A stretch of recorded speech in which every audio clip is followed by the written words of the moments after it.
Patty Perry. My husband and I own Adams Automotive. We've been here since 1980 in the district, and we service all makes and models of cars, and we do front and back bumper to bumper repair, and we'd love to be able to serve you right here at I-10 and Blaylock. Thank you. Next we're going to go with Councilmember Helena Brown with her weekly update. Hi, Councilmember Helena Brown with this week's report for December the 5th. There were 47 items on this week's agenda, and I voted no to 8 of them. That's 17%. The first item is item number 1, which is $2.3 million for the Texas Commission on Environmental Quality for system fees. And remember, just a month ago on November the 7th, we paid them about $1.4 million for their annual permit fees. Item number 6 is $1.2 million for HIV Test Kits. Item number 10, 6 hike and bike trails. This is a nominating process which will be an effort to get additional state funds for hike and bike trails. Item number 20, this is for Port of Houston security grant funds for protection against terrorist attacks. Unfortunately, we're spending so much money on this matter, so we've got to be cautious of how much of the tax dollars we're spending on these efforts to be secure. There's only so many funds we can spend on this matter. For instance, we can only spend so much money to protect ourselves against a hurricane, so we should have equal damage upon lives and businesses and the economy. So a just amount is wise and necessary, but we just saw recently, a month or two ago, millions and millions of dollars spent in this effort, and here we see today this item number 20, $793,000, and item number 21, $1 million. So let's watch that.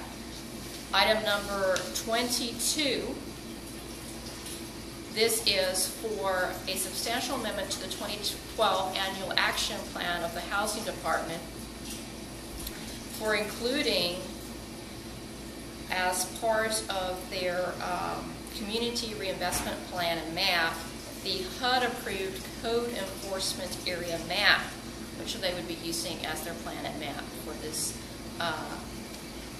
Housing Department project.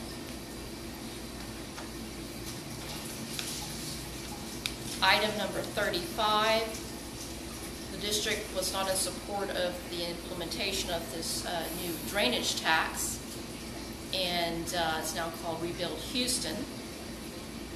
And this item is for a hearing for the City of Houston to adopt land use assumptions in a capital improvement plan for the possible adoption of impact fees relating to this drainage fee or tax.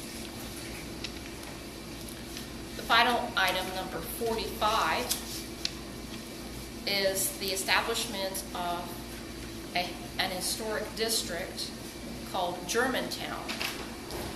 Two things to note in regards to the passage of this and approval of this historic district is that the original 67% required for the approval of this district was acquired, but then residents withdrew their support as they got more information about the impact the historic district would have upon their lives and their neighborhood. And they didn't have the full information. But unfortunately, council felt that regardless of how the residents felt today, that because they originally had approved it, that they were going to move forward regardless of what they chose for themselves. The second point is the name of the district. It's supposed to be an historic district, and yet there's no historic evidence relating to that area being called Germantown at any point in its history, and yet they're appropriating a name of another territory in the Houston area that's not applicable to that area.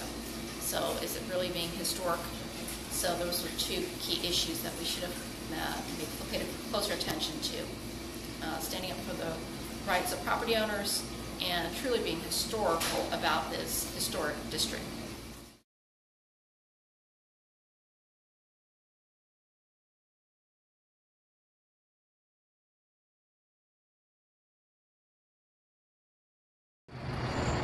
that's our report for this week. See you next week.